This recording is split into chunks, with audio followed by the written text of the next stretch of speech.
Electricity में use होने वाली एक बहुत बढ़िया डिवाइस के बारे में बताता हूँ जिसे कैपेसिटर कहते हैं। यहाँ पे मैं कैपेसिटर के बारे में कंप्लीट नॉलेज दूंगा। अगर आप साइंस के प्रोजेक्ट बनाना चाहते हैं तो इलेक्ट्रिक डिवाइसेस जो होती है उनकी बेसिक नॉलेज होनी चाहिए। तो मैं सबसे पहले आपको यहाँ पे बेसिक नॉलेज दूंगा हर एक इलेक्ट्रिक डिवाइस की, ताकि आप साइंस का कोई प्रोजेक्ट बना सकें या कोई नया इन्वेंशन कर सकें। उसके लिए आपको इनों की नॉलेज होनी चाहिए। तो उसी में से एक डिवाइस है कैपेसिटर। ये कैपेसिटर है जिसे कंडेंसर भी कहते हैं। ये डीसी है। डीसी का कैसे पता चलता है? इसकी पोलरिटी शो होती है। यहाँ पे अगर देखें ये माइनस टर्मिनल है, माइनस एंड, और जब ये माइनस है तो दूसरा वाला प्लस एंड होगा। तो सबसे पहले कैपेसिटर काम क्या करता है? कैपेसिटर का काम होता है कि वो चार्ज को स्टोर करता है। पहली बात तो ये पहला थिंग पता होनी चाहिए कि ये चार्ज को स्टोर करता है। स्टोर चार्ज को स्टोर करता है। अगर सपोज करो मेटल है, जैसे ये मेटल के होते हैं, तो यहाँ पे ये इलेक्ट्रॉनों को स्टोर करता है, या इलेक्ट्रॉन एक प्लेट से दूसरी प्लेट में रहता है, प्लेट में ट्रांसफ़र कर देता है। अभी बताऊंगा उसे। दूसरी चीज़ क्या करता है? ये पोटेंशियल को कांस्टेंट करता है। मतलब अगर कहीं पे पोटेंशियल चेंज होगा, अपोज करेगा उसका, अपोज चेंज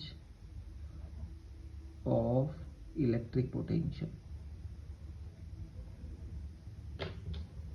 इलेक्ट्रिक पोटेंशियल का अपोज करता है, जिसे V से डिनोट करते हैं, और चार्ज को Q से डिनोट करते हैं। तो अपोज कैसे करेगा? जैसे सपोज करो कहीं पर वोल्टेज कम हो रहा है, तो ये उसे कांस्टेंट करने की कोशिश करेगा। मतलब कहीं पर अगर वोल्टेज सपोज 2 वोल्ट है और मैं उसे कम करने लगूँ 1 वोल्ट की तरफ, तो कुछ टाइम के लिए उसे रोक देगा वहीं पर, और फिर उसके बाद अगर ज़्यादा ही कम हो जाते हैं तो फिर रिलीज़ कर देगा। तो ये वोल्टेज को कांस्टेंट करने का काम करता है। अगर सपोज करो कहीं पे एसी है, तो वहाँ पे एसी के लिए अलग कैपेसिटर होता है। तो यहाँ पे ये कैपेसिटर है। इसकी एक खास बात होती है, वो ये होती है कि कैपेसिटर जो होता है ये चार्ज को बहुत जल्दी रिलीज कर देता है। मतलब इंस्टेंट चार्ज और डिस्चार्ज। मतलब अगर सपोज करो मैं इसे चार्ज करूँगा तो बहुत जल्दी चार्ज हो जाएगा, लगाते ही चार्ज हो जाता है। और अगर सपोज मैं इसे डिस्चार्ज करूँगा तो लगाते ही डिस्चार्ज होगा। ये जैसे सपोज करो एक एग्जांपल बताता हूँ। यहाँ पर मेरे पास ये बैटरी है और ये कैपेसिटर 100 माइक्रोफैरड का है और 16 वोल्ट का। अभी ये भी मैं एक्सप्लेन करूँगा। जैसे सपोज करो एक कैपेसिटर है, तो मैं इसे पॉजिटिव टर्मिनल से पॉजिटिव और नेगेटिव से नेगेटिव को कनेक्ट करता हूँ, तो ये यहाँ पे चार्ज हो गया, लगाते ही चार्ज है। अब ये दोबारा यहाँ पे स्पार्क नहीं करेगा। जैसे मैं एक बार दिखा देता हूँ। यहाँ पर मेरे पास एक कॉइन है, इसे डिस्चार्ज करके सपोज ये कैपेसिटर है। अब जैसे ही मैं इस पर लगाऊंगा तो ये स्पार्किंग होगी। देखेंगे यहाँ पे ये स्पार्किंग हुई, ये यहाँ पे चिपक गया है। इसकी स्पार्किंग की वजह से हीट जनरेट होती है। अब ये डिस्चार्ज हो गया। अब दोबारा मैं लगाऊंगा तो अब इसमें दोबारा करंट फ्लो नहीं होगा, चार्ज फ्लो नहीं होगा। तो ये एक बार लगाते ही चार्ज होगा और लगाते ही डिस्चार्ज होगा। जैसे सपोज मैं यहाँ पे ये बैटरी है मेरे पास, एक बार दोबारा चार्ज करता हूँ तो ये लगाते ही चार्ज हो जाएगा, ये चार्ज हो गया। और दोबारा चार्ज करूँगा, इसमें स्पार्किंग ही नहीं होगी क्योंकि ये पहले से चार्ज है, इसके वोल्टेज इसके बराबर है। अब जैसे ही मैं दोबारा इस कॉइन पे टच करूँगा तो ये दोबारा डिस्चार्ज हो जाएगा बहुत जल्दी। यहाँ पर ये डिस्चार्ज हो गया। ऐसे ही मोस्टली कैपेसिटर इसी तरह से वर्क करते हैं कि वो जल्दी डिस्चार्ज हो जाते हैं और जल्दी डिस्चार्ज हो जाते हैं। कुछ आजकल ऐसे कैपेसिटर बनाए जा रहे हैं जो सुपर कैपेसिटर होते हैं, वो लेट डिस्चार्ज होता है। अब मैं इसकी वैल्यू की बात करूं अगर आपसे, ये जो कैपेसिटर है इस पे लिखा हुआ है 100 माइक्रोफैरड। तो 100 माइक्रोफैरड लिखा हुआ है, तो कुछ चीज़ें इसके लिए हमें समझनी पड़ेंगी। सबसे पहली चीज़ क्या? जैसे सपोज करो ये कैपेसिटर है मेरे पास, इसमें लिखा हुआ है 1000 माइक्रोफैरड लिखा हुआ है, माइक्रोफैरड। ये इसकी कैपेसिटेंस होती है, इसे C से डिनोट करते हैं कैपेसिटेंस को। बिल्कुल अगर तुमने 12th क्लास की फिजिक्स नहीं भी पढ़ी है तो भी बेसिक समझ में आ जाएगा। अगर प्रोजेक्ट को बनाने के लिए इसे यूज़ करते हैं, तो उसके लिए समझना जरूरी है। इलेक्ट्रॉन प्रोटॉन 10th में बता दी जाता है, 9 10th में। तो ये कैपेसिटेंस इसकी 1 माइक्रोफैरड है। इसका मतलब क्या होता है, पहले तो हमें पता होना चाहिए 1 माइक्रो कितना होता है। तो यहाँ पर ये जो है 1 माइक्रो लिखा हुआ है, तो 1 माइक्रो इस तरह से, और इसका मतलब होता है 10⁻⁻6 1 माइक्रो, मतलब ये 1/10⁻⁶, मतलब 1 को जो डिवाइड करेंगे वो यहाँ पर इससे 1 मिलियन से डिवाइड करेंगे, वो जो वैल्यू आएगी इतना इस पे इसकी वैल्यू है। अब इस वैल्यू का मतलब क्या होता है, इस वैल्यू का मतलब ये है कि ये अगर 1000 माइक्रोफैरड लिखा हुआ है, इसका मतलब ये है कि जब हम इसे 1 वोल्ट से चार्ज करेंगे, 1 वोल्ट पर इस पर जो चार्ज आएगा वो 100 माइक्रोफैरड आएगा। इम्पोर्टेंट है ये, 1 वोल्ट पे कितना चार्ज आएगा, इसी को कैपेसिटेंस कहते हैं। 1 वोल्ट की बैटरी से अगर मैं इसे चार्ज करूं तो इस पर कितना आएगा। अब इस पर टोटल कितना चार्ज लिखा हुआ है, सॉरी वोल्टेज लिखे हुए हैं इस पर 16 वोल्ट। जब 16 वोल्ट यहाँ पे लिखा हुआ है तो इसका मतलब ये है, अगर तुम्हें टोटल चार्ज निकालना है, टोटल चार्ज कितना आ सकता है इस पर, टोटल चार्ज। अब तुम्हें बताया कि 1 वोल्ट पे 1000 माइक्रोफैरड आएगा, तो 16 वोल्ट पे कितना आएगा, 16 की मल्टीप्लाई कर देंगे 1000 माइक्रोफैरड में, तो ये हो जाएगा 16,000 माइक्रो कूलाम चार्ज। ये फैरड माइक्रोफैरड तो कैपेसिटेंस की यूनिट थी, वोल्ट की हमने मल्टीप्लाई कर दी, तो यहाँ पे हमें ये पता चल जाता है कि इस पे जो टोटल चार्ज आ सकता है वो 6000 माइक्रो कूलाम चार्ज आएगा। अब ये जो बैटरी है, अगर ये सॉरी कैपेसिटर है, यहाँ पर ये मैक्सिमम इतना चार्ज आएगा, और जैसे ही मैं इसे किसी कॉइन पे या किसी मेटल पे लगाऊंगा तो ये स्पार्क होके सारा चार्ज एक साथ रिलीज हो जाता है।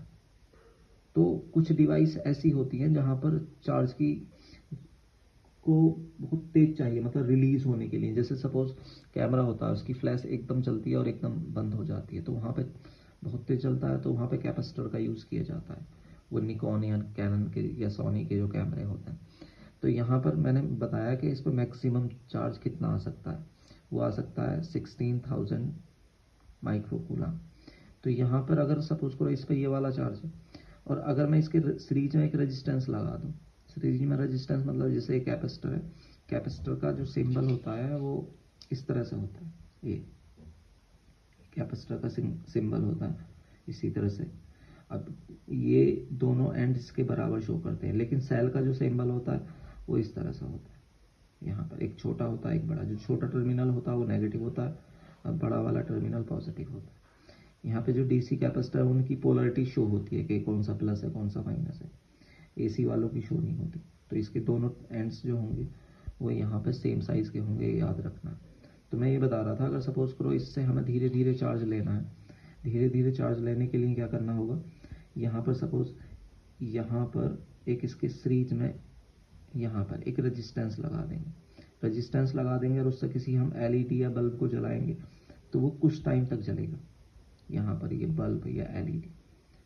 लेकिन अगर सपोज करो ये रेजिस्टेंस नहीं है, तो जैसे ही मैंने ये कैपेसिटर की कनेक्शन, ये कैपेसिटर को पहले चार्ज करना है, और जैसे ही कनेक्शन मैं बल्ब से करूँगा, जैसे ही जोड़ूंगा, एकदम वो बहुत तेज चलेगा और फिर दोबारा नहीं चलेगा। क्यों? क्योंकि कैपेसिटर की प्रॉपर्टी होती है वो एक साथ सारे चार्ज को रिलीज कर देता है। अब आगे और कैपेसिटर के बारे में हम क्या जान सकते हैं कि कैपेसिटर के को जोड़ते कैसे हैं। कैपेसिटर के मेनली तुम्हें पता है कि दो तरह के सीरीज और पैरेलल कॉम्बिनेशन होते हैं। सीरीज किस तरह से होता है, वो सारे कैपेसिटर एक ही लाइन में जुड़े होते हैं। मतलब जैसे सपोज करो ये कैपेसिटर है, तो यहाँ पर ये कैपेसिटर, इसी से मैं एक और कैपेसिटर यहाँ पे कनेक्ट कर दूँ, और फिर ये इस तरह से कनेक्ट कर दूँ, तो ये 3 कैपेसिटर, इसकी कैपेसिटेंस C1, इसकी C2, इसकी C3। तो यहाँ पर ये तीनों कैपेसिटर को मैंने सीरीज में जोड़ दिया। अगर 2 कैपेसिटर होते तो केवल 2 को जोड़ देते इस तरह से। अब यहाँ पर इसकी कैपेसिटेंस C1 है, इसकी C2 है, तो यहाँ से यहाँ तक की कितनी होगी ये सीरीज में। तो सीरीज के लिए फॉर्मूला अगर हम यूज़ करेंगे 1/C = 1/C1 + 1/C2 करेंगे। इसे सॉल्व कर लेंगे, जैसे आगे एलसीएम वगैरह लेके इसकी इधर मल्टीप्लाई, इसकी इधर, नीचे वालों की आपस में C1 C2, ये C2 प्लस C1 1/C, तो C हो जाएगा C1 C2 upon C1 plus C2, तो यहाँ से नेट कैपेसिटेंस आ जाएगी। तो इसी तरह से यूज़ करते हैं यहाँ पे सीरीज के लिए, यहाँ नेट कैपेसिटेंस निकालने के लिए। दूसरा के अगर सपोज करो 3 होते तो वहाँ पे 1/C equal to 1/C1 plus 1/C2 plus 1/C3 से यहाँ से वैल्यू फाइंड कर लेते, तो ये नेट कैपेसिटेंस इसकी आ जाती 3 कैपेसिटर की। लेकिन अगर सपोज करो हमारे पास हम पैरेलल में कनेक्ट करना है, तो क्या करेंगे, जैसे ये कैपेसिटर है और एक दूसरा कैपेसिटर है, तो इनों के ये जो एंड्स हैं इन्हें डायरेक्ट कनेक्ट कर देंगे इस तरह से, और एक कॉमन वायर यहाँ से निकाल लेंगे, एक यहाँ से निकाल लेंगे, तो ये C1 ये C2, तो यहाँ से capacitance C equal to C1 plus C2 आ जाएगी। अब बात याद कैसे करेंगे, आसान है बहुत ही ज़्यादा, कि ये फॉर्मूला क्यों आएगा। एक बार सोच के देखो, अगर सपोज करो हमारे पास एक सेल है, अब मैंने एक कैपेसिटर को चार्ज करा, ये कैपेसिटर को मैंने अगर चार्ज करा यहाँ पर, तो ये इसने वोल्टेज यहाँ से को चार्ज ट्रांसफर करा, इस वाले टर्मिनल से नेगेटिव, इस वाले से पॉजिटिव, तो यहाँ पे चार्ज पहुँच गया। ऐसे ही जब यहाँ पे इस वाले से कनेक्ट करूँगा मैं एक सेल यहाँ से या बैटरी, तो क्या होगा कि यहाँ से चार्ज जाएगा, यहाँ जाएगा, यहाँ जब आएगा तो एक रास्ता उसके लिए ये और एक रास्ता उसके लिए ये, तो 2 रास्ते हैं, मतलब ये दोनों आपस में डायरेक्ट कनेक्ट है। ये कैपेसिटर ऊपर वाला भी इससे कनेक्ट है, नीचे वाला भी इससे कनेक्ट है, तो ये फुल चार्ज हो जाएंगे। जैसे ये वाला ना हो, इस तरह से बिहेव करेंगे, तो यहाँ से जो चार्ज आएगा एक तो इसके लिए जाएगा, एक इसके लिए जाएगा, 1 वोल्ट पे चार्ज इसके लिए भी जाएगा, इसके लिए भी जाएगा, तो इसलिए टोटल चार्ज जो होगा वो दोनों के सम के बराबर होगा। तो याद रखना, अगर कैपेसिटर को पैरेलल में जोड़ देते हैं तो उसकी कैपेसिटेंस बढ़ जाती है, जो नेट कैपेसिटेंस होती है। ये रेजिस्टेंस का बिल्कुल उल्टा होता है। रेजिस्टेंस को अगर पैरेलल में लगाते हैं तो उसकी जो रेजिस्टेंस होती है वो घट जाती है। तो ये कैपेसिटर के लिए मेन था। अगर सपोज करो हम दूसरे कैपेसिटर को जोड़ना है या किस तरह से यूज़ में लेना है, तो जब मैं नेक्स्ट प्रोजेक्ट बनाऊंगा वहाँ पे एक्सप्लेन कर दूंगा कि उसका कैपेसिटर का लगाने का पर्पज़ क्या है और वो काम किस तरह से कर। लेकिन प्लीज़ वीडियो को हमारी को स्टार्टिंग में लाइक सब्सक्राइब करें और चैनल को सब्सक्राइब करें और आगे फॉरवर्ड करें, ताकि हम अपनी वीडियो को और आगे बनाते रहें और इंस्पायर रहें। Thank you very much.